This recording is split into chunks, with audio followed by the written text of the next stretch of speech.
Hello everybody, so today we're going to start a long series of videos, quite a few actually, on the various aspects of the Cold War and how it all went down and the impacts on society and culture.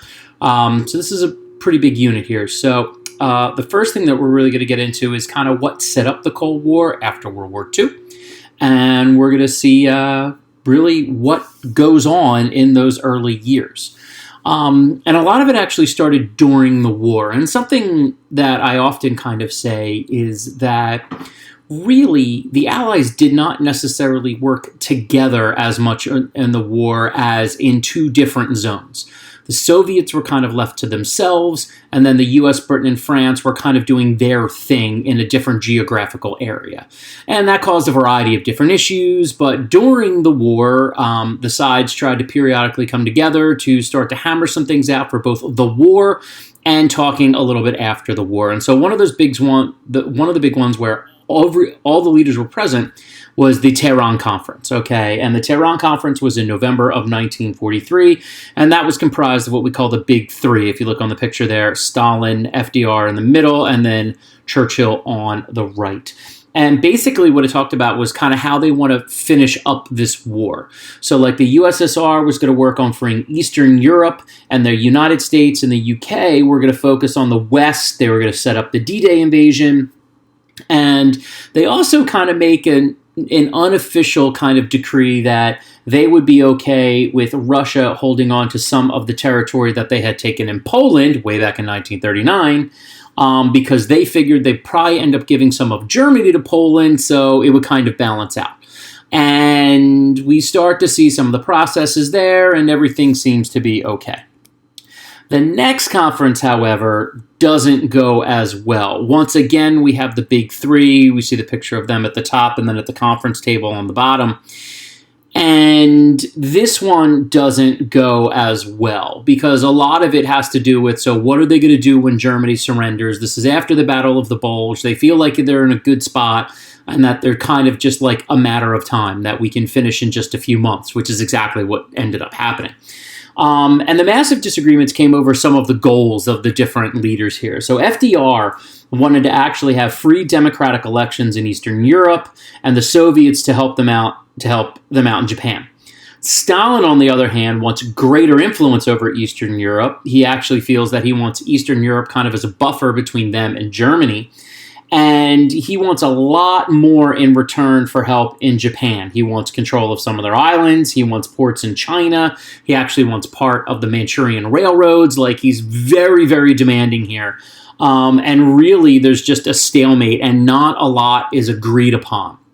And you can see the tension between the two groups rising. You can see the issues that are kind of developing. And then, in many ways, they come to a head in Potsdam. So the Potsdam Conference takes place after the war. This is in July of 1945, and we're going to be having some changes. First and foremost, those changes, you've got Harry Truman, as you see up there in the middle, in the beginning of the conference with Churchill there on the left. So you have the change in the U.S. leader. And then during the conference, Churchill gets recalled because he is basically removed as prime minister, and he is replaced by Clement Attlee, this gentleman, if you look at the mouse here down on the bottom left.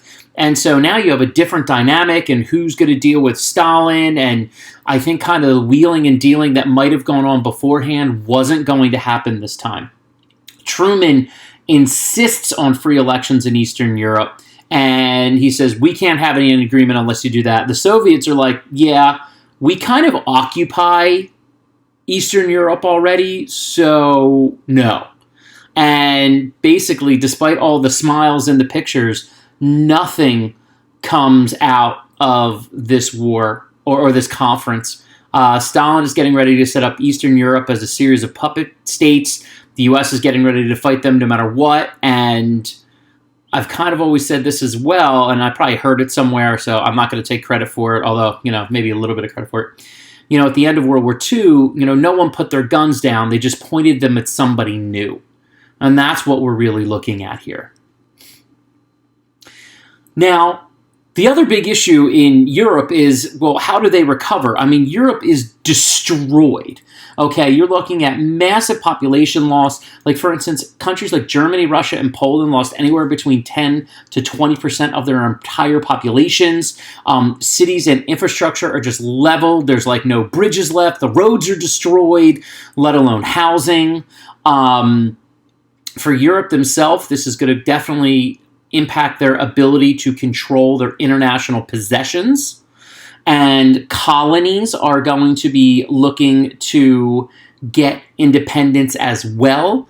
And so they're on the verge of losing colonies. They've lost this population. There's just this physical destruction everywhere, and they need to fix it, and they need to fix it fast. And here's just a great example of a city here. I mean, you just see just so much destruction. Here it is again, people picking through the rubble. And then let's add on to that, in 1947, there's like one of the worst winters in European history. We're talking about just feet and feet of snow. England was particularly hard hit, but you see these people chilling out here in the Netherlands, just on the river. This is a church that had still not been repaired from the war, and you can see all the destruction there in the winter. So it's just like, let's just keep adding stuff on stuff on stuff. So one of the things that European nations realize is that, if we work together, then maybe this can actually help. And so in 1957, and they had been kind of working on it as early as 1952, actually, as you see here is the map, was an initial agreement, as you see here, the nations in the purple.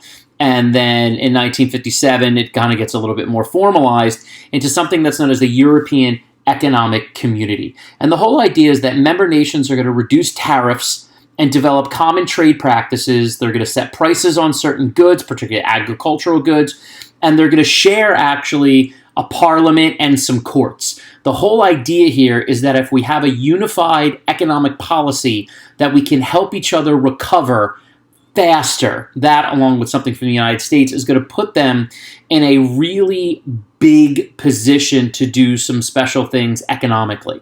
And as you can see there, the original nations in purple: Italy, France, Luxembourg, Belgium, the Netherlands, and West Germany. And then slowly but surely, more and more nations, as you can see there, will grow. And it actually is the basis for what will become the European Union in the early 1990s. And this is going to be a really, really successful thing. Something that else really helps is some aid from the United States of America, and that is primarily going to be developed by new Secretary of State George Marshall to jumpstart the European economies. And he offers this to all European nations, and I want to focus on that. We wanted to help both East and Western Europe recover. And basically what we're going to do is I'll go back to Stalin in a second, since I already said. We are going to funnel about $12 billion at that time, and if you look at how much today, it's like $121 billion into European nations to help them rebuild their economy. Stalin doesn't trust it, so he refuses to allow that aid to Eastern Europe, and we'll talk about the long-term ramifications of that later, which aren't so good.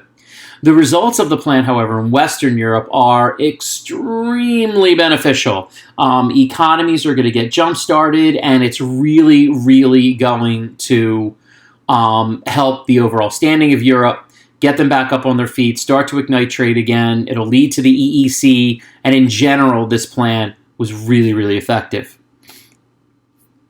On a side note, while all that's going on, the U.S. decides to occupy Japan. From 1945 to 1952, the U.S. will occupy Japan. If you see a picture there on the bottom right, General MacArthur, Douglas MacArthur from the Pacific Theater, will be left in charge of that. That is actually him meeting there with the Emperor Hirohito.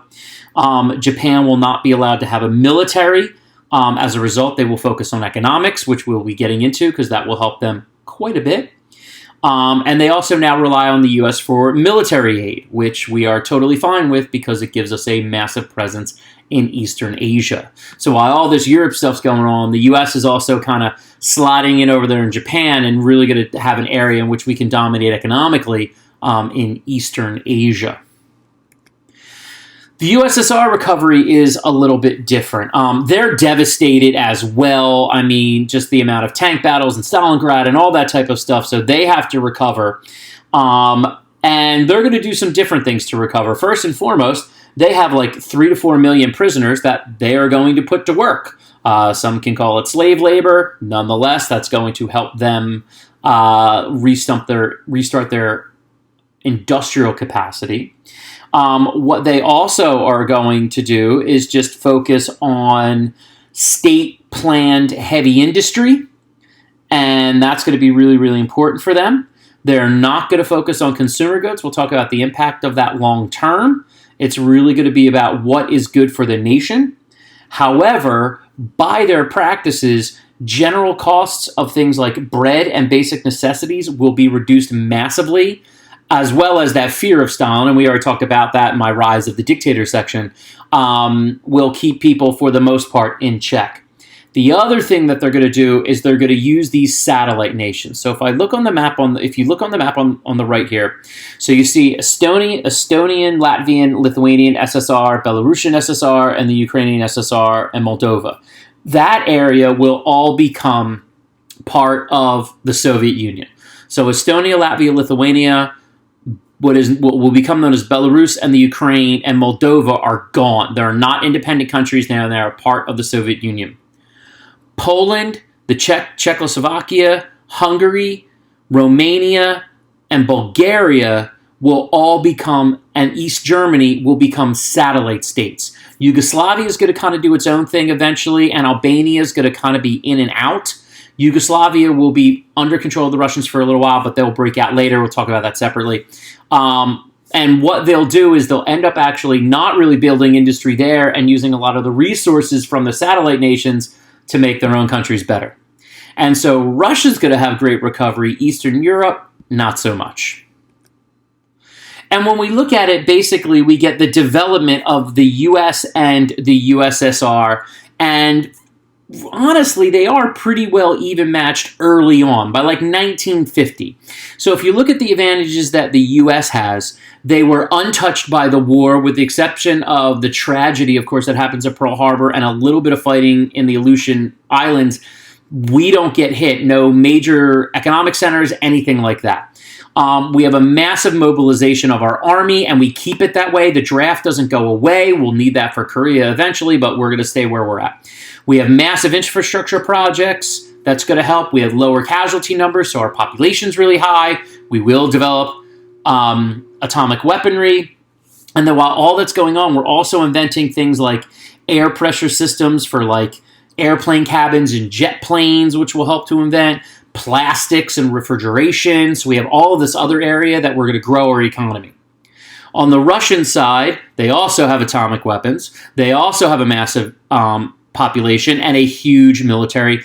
Geographically, they control way more land than the United States of America, which is full of natural resources like gas and coal and oil and all sorts of that type of stuff. And they're also going to be really aggressive in trying to actively spread communism. And so the stage is now set. Europe is recovering. The US and the USSR are now established as superpowers, and it's going to be interesting to see the things that happen as a result of that and the goal of both of these nations to dominate the world. All right, guys, I'll see you soon. Thanks for watching.